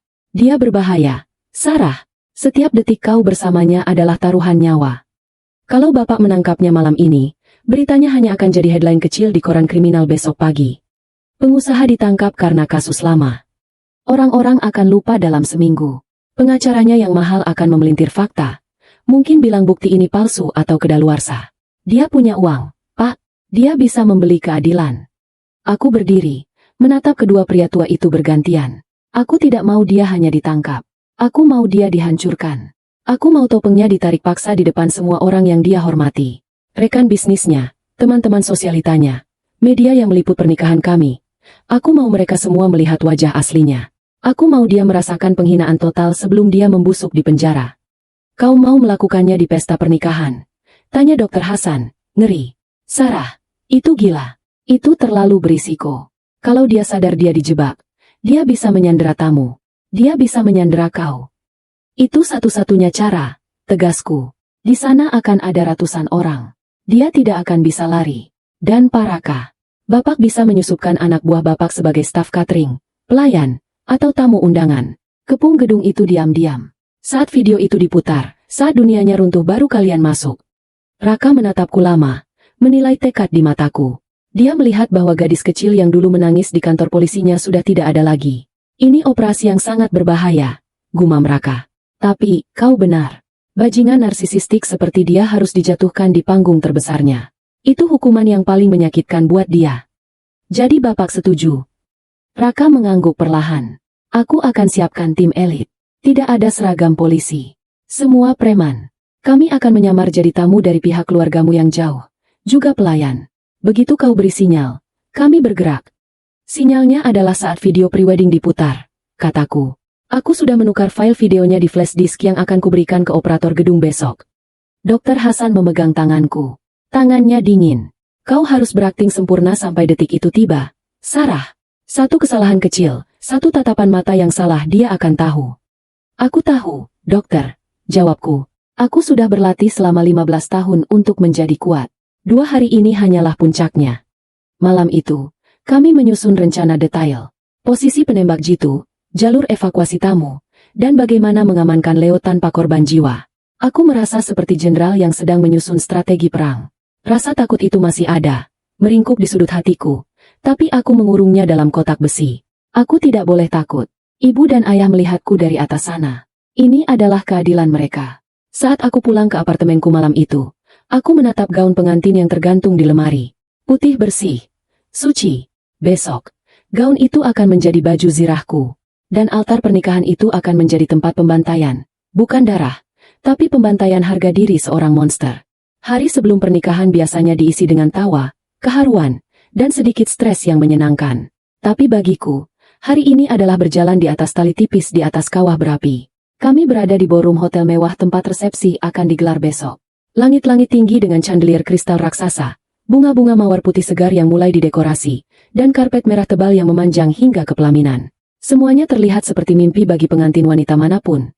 Tapi bagiku ini adalah set panggung horor. Leo datang dengan setelan santai namun tetap terlihat mahal. Dia tersenyum pada semua orang, pada wedding organizer yang sibuk, pada manajer hotel, pada penata bunga. Semua orang terpesona padanya. Calon suami idaman, bisik salah satu staf WO pada temannya. Aku ingin berteriak dan memuntahkan kebenaran di wajah mereka. Tapi aku hanya tersenyum malu-malu. Kau terlihat cantik hari ini, meski tanpa makeup. Bisik Leo sambil melingkarkan lengannya di pinggangku. Cengkeramannya terasa hangat, tapi berat. Terima kasih. Aku agak gugup. Jawabku jujur. Memang aku gugup. Tapi bukan karena alasan yang dia kira. Kami mulai melakukan gladi resik prosesi masuk. Berjalan pelan diiringi musik orkestra. Leo di sampingku, menggenggam tanganku. Aku membayangkan momen ini berulang kali. Besok, di ujung karpet ini, bukan pendeta yang menunggunya dengan berkat, tapi polisi dengan borgol. Di tengah sesi istirahat, Leo tiba-tiba menarikku ke sudut ruangan yang agak sepi, di balik pilar besar. Senyumnya menghilang. Wajahnya berubah serius. Matanya yang tajam menatapku dengan intensitas yang membuat bulu kuduku berdiri. Sarah, suaranya rendah, hampir seperti geraman. Kemarin kau bilang kau fitting baju, kan? Jantungku berhenti. Apakah dia tahu? Iya. Kenapa? Aku tadi iseng menelepon butik Ana Avanti untuk memastikan ukuran jas ayahmu. Mereka bilang kau tidak datang kemarin. Jadwalmu sebenarnya minggu lalu. Darahku membeku. Aku melakukan kesalahan fatal. Kebohongan kecil yang ceroboh. Aku meremehkan betapa obsesifnya dia mengontrol setiap detail. Dia bukan menelepon untuk jas ayah. Dia menelepon untuk mengecek keberadaanku. Leo mencengkeram lengan atasku. Jarinya menekan kuat ke dagingku, cukup sakit untuk meninggalkan memar. Tapi posisinya tersembunyi sehingga tidak ada orang lain di ruangan itu yang bisa melihat. Kau bohong padaku, Sarah, desisnya. Wajah tampannya kini terlihat menakutkan. Topengnya retak sedikit memperlihatkan monster di dalamnya. Kemana kau sebenarnya kemarin? Kau bertemu siapa? Laki-laki lain. Otakku berputar cepat. Aku tidak bisa panik. Jika aku gagap, dia akan curiga aku tahu rahasianya. Jika aku mengaku pergi ke bank, aku mati. Tuduhan selingkuh, itu lebih aman. Jauh lebih aman membiarkan dia berpikir aku wanita murahan daripada saksi mata yang berbahaya. Aku menundukkan wajah, membiarkan air mata buatan menggenang di mataku. Lepaskan, Leo. Sakit, rintihku. Jawab aku, desaknya, mempererat cengkeramannya. Aku pergi ke makam. Jawabku dengan suara bergetar. Sebuah kebohongan baru yang lebih sulit dilacak. Aku pergi ke makam ibu dan ayah. Aku duduk di sana berjam-jam, menangis. Aku tidak mau bilang padamu karena kau pasti akan melarangku sedih-sedih sebelum pernikahan. Kau selalu bilang harus happy, harus positif. Jadi aku bohong. Aku cuma ingin pamit pada mereka sebelum aku jadi istrimu. Aku mendongak, menatap matanya dengan tatapan terluka. Kau pikir aku selingkuh? Setelah semua yang kita lalui? Jahat sekali kau, Leo. Cengkeraman di lenganku perlahan melonggar. Leo menatap mataku, mencari kebohongan. Tapi alasan itu masuk akal. Sangat masuk akal untuk seorang anak yatim piatu yang traumatis. Wajahnya yang tegang perlahan rileks. Dia melepaskan tanganku, lalu menghela napas panjang. Maaf, gumamnya, meski nadanya tidak terdengar menyesal. Aku tidak suka dibohongi. Sarah, kau tahu aku posesif. Itu karena aku sangat mencintaimu. Aku tidak mau kehilanganmu. Dia mengulurkan tangan, mengusap bekas cengkeramannya di lenganku. Sentuhan itu terasa lebih mengerikan daripada pukulan. Itu adalah siklus kekerasan klasik. Sakiti, lalu sayang. Jangan pernah bohong lagi padaku, katanya, dan kali ini itu terdengar seperti ancaman. Kita akan memulai hidup baru. Tidak boleh ada rahasia di antara kita. Aku mengangguk lemah, menghapus air mata di pipiku. Iya, Leo, tidak ada rahasia. Kecuali fakta bahwa aku akan menghancurkanmu besok, tambahku dalam hati. Kau tidak akan pernah meninggalkanku, kan? Tanyanya tiba-tiba, menatapku dengan sorot mata yang aneh. Sorot mata seorang anak kecil yang takut ditinggalkan, bercampur dengan sorot mata predator yang takut mangsanya lepas. Aku menatap monster di hadapanku ini, pria yang telah merenggut segalanya dariku, dan kini menuntut kesetiaanku. Aku memaksakan senyum paling manis, paling tulus yang bisa kuberikan. Hanya maut yang bisa memisahkan kita, sayang, jawabku lembut. Leo tersenyum puas. Dia mencium keningku, tidak menyadari makna ganda dari kalimatku. Ya, maut.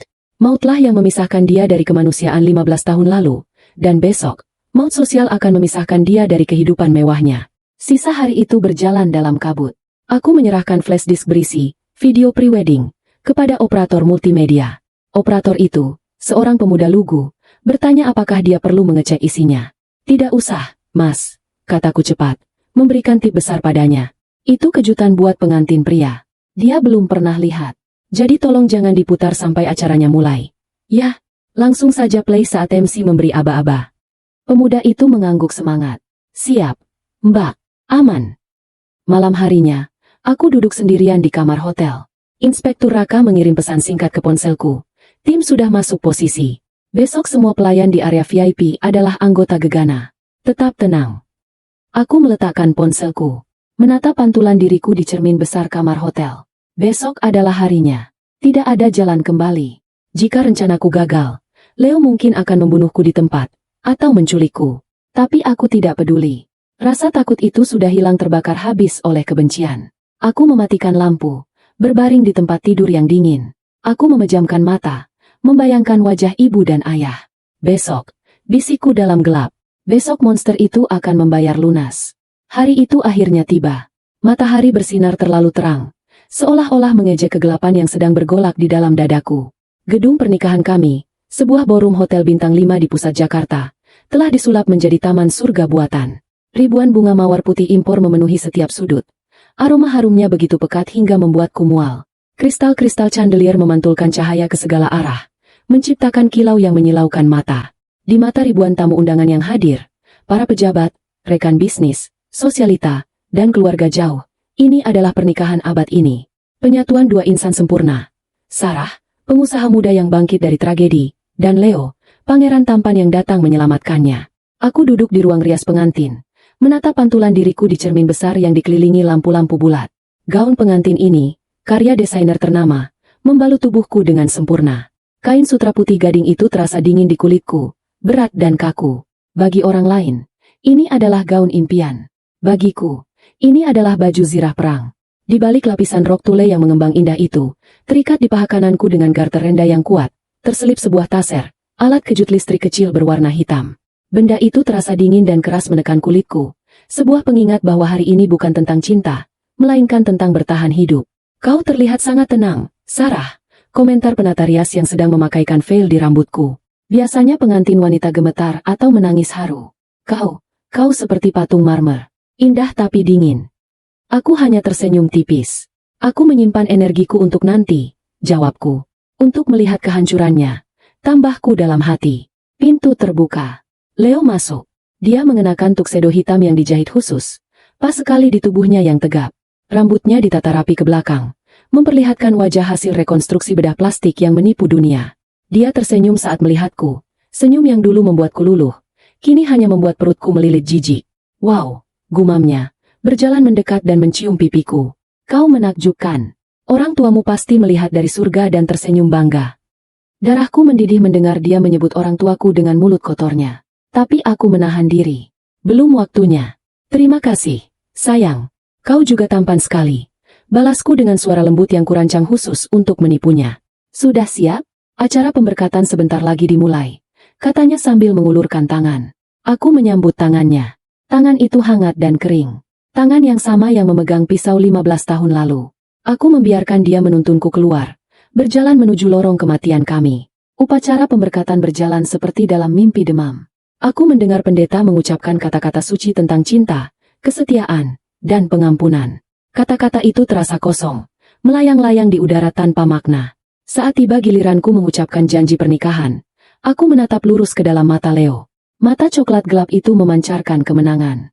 Dia pikir dia sudah berhasil. Dia pikir dia telah mengikat saksi kunci kejahatannya dalam ikatan pernikahan, membungkamku selamanya dengan cinta palsu. Saya, Sarah, menerima engkau, Leo, menjadi suami saya, ucapku lantang. Suaraku bergema di ruangan yang hening itu, untuk saling memiliki dan menjaga, dari sekarang sampai selama-lamanya, sampai maut memisahkan kita. Leo meremas tanganku lembut, matanya berkaca-kaca, aktingnya luar biasa. Dia bahkan meneteskan air mata buaya saat memasangkan cincin berlian di jariku. Tepuk tangan membahana saat kami dinyatakan sah sebagai suami istri. Ciuman pertamanya sebagai suamiku terasa seperti ciuman Yudas. Malam harinya, resepsi dimulai. Musik orkestra mengalun megah. Para tamu berbaris menyalami kami di pelaminan. Wajah-wajah asing yang tersenyum, memberikan selamat atas kebahagiaan kami. Aku menyalami mereka satu persatu. Kakiku mulai pegal berdiri di atas sepatu hak tinggi. Tapi mataku terus waspada. Aku mencari wajah-wajah yang kukenal di antara kerumunan pelayan catering. Di sana, seorang pelayan yang membawa nampan gelas champagne mengangguk pelan padaku. Itu adalah anak buah Inspektur Raka. Di sudut dekat pintu keluar, seorang fotografer dengan topi baseball juga memberikan kode tangan samar. Mereka sudah di posisi. Jaring sudah terpasang. Kau lelah? Bisik Leo di telingaku saat antrean tamu mulai menipis. Sedikit, jawabku. Kakiku sakit. Sabarlah. Sebentar lagi sesi pemutaran video perjalanan cinta kita. Lalu toast, dan kita bisa duduk. Katanya menenangkan. Jantungku berpacu kencang. Itu dia. Momennya sudah dekat. Lampu ballroom perlahan diredupkan. Musik orkestra berhenti, digantikan oleh suara MC yang ceria. Hadirin sekalian, mohon perhatiannya ke layar utama di belakang pelaminan. Sebelum kita melanjutkan ke acara puncak, mari kita saksikan kisah perjalanan cinta kedua mempelai yang begitu romantis dan mengharukan. Sebuah kisah tentang takdir yang mempertemukan dua hati yang terluka. Semua mata tertuju ke layar LED raksasa berukuran 5x10 meter di belakang kami. Leo merangkul pinggangku, menarikku mendekat. Dia tersenyum bangga, menanti video klip prewedding kami yang syutingnya dilakukan di Paris bulan lalu. Dia mengharapkan pemandangan Menara Eiffel dan ciuman romantis di bawah hujan. Layar berkedip. Logo loading muncul sebentar. Lalu, gambar muncul. Bukan Menara Eiffel. Bukan musik romantis. Yang muncul adalah gambar hitam putih yang berpasir, khas rekaman CCTV lama. Sudut pandangnya dari atas, menyorot sebuah ruang tamu yang sangat kukenal. Ruang tamu rumah masa kecilku. Hening. Musik latar belakang video itu bukan lagu cinta, tapi suara statis yang mengerikan, diselingi suara kresek-kresek rekaman audio yang buruk. Di layar raksasa itu, seorang pria bertopeng masuk dengan memecahkan jendela. Gerakannya cepat. Dia menerjang sosok ayahku yang sedang duduk membaca koran. Gumam bingung mulai terdengar dari para tamu. Apa ini? Konsep video avant-garde? Bisik seseorang di barisan depan. Kok seram begini? Leo menegang di sampingku. Cengkeramannya di pinggangku mengeras tiba-tiba. Sarah, apa ini? Operator salah putar video. Bisiknya panik. Dia hendak melangkah maju untuk memanggil kru. Tapi aku menahan tangannya. Aku mencengkeram lengannya sekuat tenaga. Kuku-kukuku menancap di balik jas mahalnya. Tonton, Leo. Bisikku dingin, tepat di telinganya. Ini bagian favoritku. Di layar, pembunuh itu telah melumpuhkan ayah. Lalu dia mengejar ibu. Adegan itu begitu brutal hingga beberapa tamu wanita menjerit ketakutan. Suasana ballroom berubah kacau. Orang-orang mulai berdiri, bingung dan ngeri. Tapi tidak ada yang bisa memalingkan wajah. Layar itu terlalu besar. Horor itu terlalu nyata. Kemudian, momen itu tiba. Di layar, pembunuh itu berhenti di depan kamera CCTV. Dia membuka topengnya. Wajah muda seorang laki-laki terpampang jelas. Hidung bengkok, rahang tajam, mata liar yang tersenyum gila. Layar terbelah dua, split screen. Di sisi kiri adalah wajah pembunuh di CCTV tahun 2009. Di sisi kanan, muncul foto wajah Leo saat ini. Lalu, sebuah animasi grafis canggih, yang kuminta Dr. Hasan buatkan, muncul, menimpa struktur tulang wajah Leo saat ini ke atas wajah pembunuh itu. Garis-garis digital menghubungkan titik-titik kesamaan yang tidak bisa diubah oleh pisau bedah. Jarak antar mata, bentuk telinga, struktur dahi. Tulisan besar berwarna merah muncul di layar. Hasil tes DNA, 99,9% cocok. Tersangka, Leo Budi Santoso. Korban, keluarga Sarah. Kekacauan meledak. Jeritan ngeri membahana di seluruh ruangan. Tamu-tamu mundur ketakutan. Gelas-gelas champagne jatuh pecah. Leo mematung. Wajahnya pucat pasi, seputih kapas. Dia menatap layar raksasa itu dengan mulut terbuka, lalu perlahan menoleh padaku. Topeng pangerannya hancur berkeping-keping.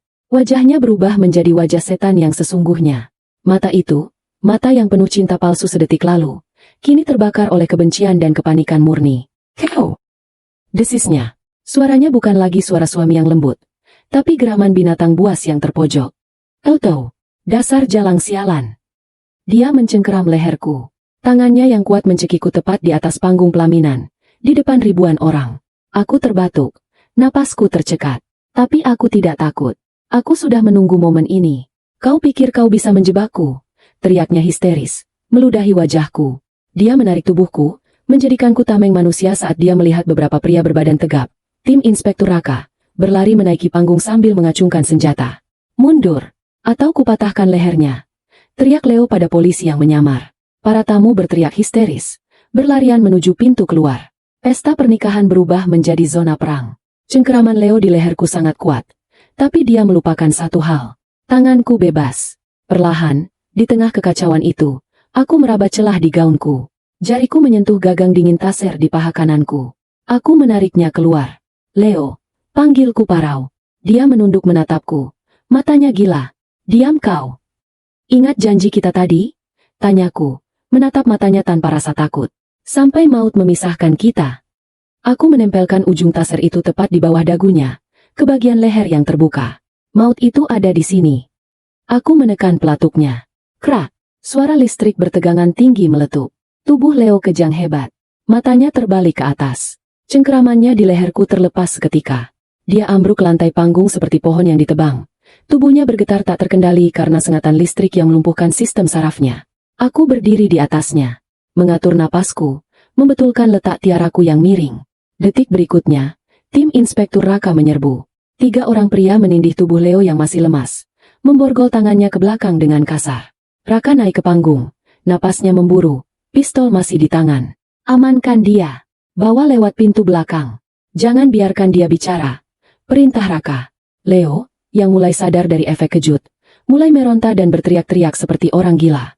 Dia menjebakku. Wanita itu gila. Dia tahu semuanya. Sarah, aku akan membunuhmu. Aku akan kembali dan membunuhmu. Teriakannya menggema di ballroom yang kini senyap. Hanya diselingi isak tangis tamu yang syok. Aku menatapnya diseret pergi oleh polisi. Kakinya menyeret di lantai karpet merah, persis seperti imajinasi yang kukarang untuk memancingnya. Aku berdiri sendirian di tengah pelaminan yang megah itu. Gaun putihku masih bersih, tapi jiwaku terasa berlumuran darah kemenangan. Dr. Hasan muncul dari kerumunan, berlari menaiki tangga panggung dan langsung memelukku. Kau berhasil, nak. Ya Tuhan, kau berhasil. Bisiknya dengan suara bergetar. Aku memandang ke sekeliling ruangan yang porak-poranda. Kursi-kursi terbalik, bunga-bunga terinjak-injak, makanan berserakan. Ini adalah runtuhan pesta, tapi bagiku, ini adalah pemandangan terindah yang pernah kulihat. Aku mengambil mikrofon yang terjatuh di lantai. Suara feedback melengking sebentar, membuat semua orang yang tersisa menoleh padaku. Maaf pestanya berantakan, kataku datar. Suaraku bergema tenang. Tapi setidaknya, hidangan utamanya sudah disajikan. Kebenaran. Aku menjatuhkan mikrofon itu. Tut. Aku berbalik dan berjalan turun dari panggung, meninggalkan keriuhan, meninggalkan Sarah yang lama. Aku berjalan keluar gedung dengan kepala tegak. Melewati mobil polisi yang sirinenya mulai meraung-raung di kejauhan. Angin malam menerpa wajahku, menghapus sisa-sisa keringat dan air mata palsu. Untuk pertama kalinya dalam 15 tahun, Udara yang kuhirup terasa bersih. Tidak ada lagi bau darah. Tidak ada lagi bau sandalwood. Hanya bau kebebasan. 6 bulan telah berlalu sejak malam itu. Malam yang oleh media dijuluki sebagai The Red Wedding of Jakarta. Beritanya meledak, menjadi topik hangat di seluruh negeri selama berminggu-minggu. Wajah Leo, baik versi lama maupun versi barunya, menghiasi setiap halaman depan koran dan layar berita. Kisah tentang bagaimana seorang pengusaha sukses ternyata adalah pembunuh buron yang menyamar menjadi tunangan korbannya sendiri. Terdengar seperti plot film fiksi yang terlalu gila untuk menjadi kenyataan. Tapi itu nyata. Dan akulah sutradaranya. Dunia menjulukiku sebagai pengantin pemberani, atau sang pembalas dendam. Orang-orang mengirimiku surat, bunga, dan hadiah sebagai tanda simpati dan kekaguman. Tapi aku tidak peduli dengan semua itu. Aku menarik diri dari sorotan publik. Aku menjual apartemen lamaku, menjual semua barang yang pernah disentuh Leo, dan pindah ke sebuah rumah kecil yang tenang di pinggiran kota dengan halaman yang luas. Aku butuh ketenangan, bukan ketenaran. Proses hukum berjalan cepat berkat bukti telak yang kukumpulkan. Rekaman CCTV, hasil tes DNA, dan paspor lama itu tak terbantahkan. Pengacara mahal Leo pun tidak bisa menyelamatkannya. Dia divonis hukuman penjara seumur hidup tanpa kemungkinan pembebasan bersyarat. Keadilan, meski terlambat 15 tahun, akhirnya ditegakkan. Hari ini, aku memutuskan untuk melakukan satu hal terakhir untuk menutup buku ini selamanya. Aku berdiri di depan gerbang besi penjara berkeamanan maksimal di Nusa Kambangan. Udara di sini terasa asin dan lembab, bercampur dengan bau keputusasaan yang menguar dari balik tembok beton tinggi berduri. Inspektur Raka menemaniku. Dia terlihat lebih segar sekarang. Beban kegagalan masa lalu telah terangkat dari pundaknya. Kau yakin mau menemuinya, Sarah? Kau tidak perlu melakukan ini. Dia sudah membusuk di dalam sana. Tanyanya khawatir. Aku butuh ini, Pak. Jawabku tenang. Bukan untuk dia, tapi untukku. Aku perlu melihatnya di tempat dia seharusnya berada, untuk memastikan dia bukan lagi hantu di bawah tempat tidurku. Raka mengangguk dan memberi kode pada sipir penjara. Pintu gerbang berat itu terbuka dengan derit menyakitkan. Kami diantar melewati lorong-lorong panjang yang suram, melewati sel-sel yang penuh dengan tatapan mata kosong, hingga tiba di ruang kunjungan khusus. Di sana, di balik kaca tebal anti peluru, Leo duduk. Penampilannya mengejutkan. Pangeran tampan itu telah lenyap. Pria di hadapanku kurus kering. Kulit wajahnya kusam dan berjerawat. Rambutnya dicukur habis. Tapi yang paling mencolok adalah matanya. Mata itu cekung, dikelilingi lingkaran hitam pekat. Namun sorot kegilaannya masih ada di sana, meski kini bercampur dengan keputusasaan yang dalam. Dia mendongak saat melihatku masuk. Tangannya yang terborgol ke meja mengepal erat hingga buku-bukunya memutih. Dia mengambil gagang telepon di sisinya dengan gerakan kasar. Aku duduk di kursi seberang, menatapnya sejenak, lalu mengangkat gagang telepon di sisiku. Sarah. Suaranya terdengar serak, pecah, seperti suara orang yang sudah lama tidak bicara atau terlalu banyak berteriak. Kau datang. Aku datang untuk melihatmu, jawabku datar. Kau puas? Tanyanya. Napasnya memburu. Uap napasnya mengembun di kaca pemisah. Kau menghancurkan segalanya. Hidupku. Reputasiku, wajahku semuanya kau hancurkan. Kau menghancurkan hidupku lebih dulu, Leo. Atau harus kupanggil Budi? Balasku tenang. Kau membunuh orang tuaku. Kau mencuri 15 tahun hidupku. Apa yang kulakukan padamu hanyalah mengembalikan keseimbangan. Leo tertawa. Tawa kering yang mengerikan. Kau tahu apa yang paling lucu? Aku benar-benar mulai mencintaimu, Sarah. Di tengah permainan itu, aku benar-benar berpikir kita bisa bahagia. Aku merawatmu, aku menjagamu. Kau tidak mencintaiku, potongku tajam. Kau mencintai kontrol. Kau mencintai fakta bahwa kau memeluk korbanmu setiap malam tanpa dia tahu. Itu bukan cinta, itu perversi, itu penyakit. Wajah Leo memerah karena marah. Dia mendekatkan wajahnya ke kaca. Sejak kapan? Sejak kapan kau tahu? Itu yang menghantuiku setiap malam di sel busuk ini. Kapan kau tahu aku bukan Leo? Aku tersenyum tipis. Senyum yang penuh misteri. Aku bisa saja menceritakan tentang tes darah itu, tentang Dr. Hasan, tentang kuncinya. Tapi untuk apa memberinya kepuasan itu? Biarkan dia tersiksa oleh ketidaktahuan. Biarkan dia bertanya-tanya setiap detik sisa hidupnya di mana letak kesalahannya. Itu tidak penting lagi, jawabku. Yang penting adalah, kau kalah, dan aku menang. Aku akan keluar dari sini, teriaknya tiba-tiba, memukul kaca dengan kepalan tangannya. Sipir di belakangnya langsung bergerak maju, menahan bahunya. Dengar aku, Sarah, aku akan keluar dan aku akan mencarimu. Kau tidak akan pernah aman. Aku menatapnya tanpa rasa takut sedikit pun. Ancamannya terdengar kosong sekarang. Dia hanya anjing ompong di dalam kandang. Tidak, kau tidak akan keluar, kataku sambil berdiri. Dan kalaupun kau keluar, aku akan menunggumu. Tapi kali ini, aku tidak akan bersembunyi di lemari. Aku yang akan memegang senjatanya. Aku meletakkan gagang telepon itu kembali ke tempatnya, memutus sambungan suara. Leo masih berteriak-teriak di seberang sana. Mulutnya bergerak-gerak tanpa suara seperti ikan di dalam akuarium. Sipir menyeretnya paksa kembali ke selnya. Dia meronta. Matanya menatapku dengan kebencian abadi. Tapi aku sudah memalingkan wajah. Dia sudah menjadi masa lalu. Dia hanyalah sebuah statistik kriminal sekarang. Bukan lagi monster yang menakutkan. Aku berjalan keluar dari penjara itu. Sinar matahari sore menyambutku. Hangat dan menyilaukan. Tujuan terakhirku hari ini adalah pemakaman umum. Makam ibu dan ayah terawat rapi, rumputnya hijau segar. Aku meletakkan buket bunga lili putih di atas nisan mereka. Aku duduk bersimpuh, mengusap nama mereka yang terukir di batu marmer. Bu, ya sudah selesai, bisikku. Angin sore berdesir di antara pepohonan Kamboja, seolah menjawab bisikanku. Dia sudah tidak bisa menyakiti siapa-siapa lagi. Kalian bisa istirahat dengan tenang sekarang.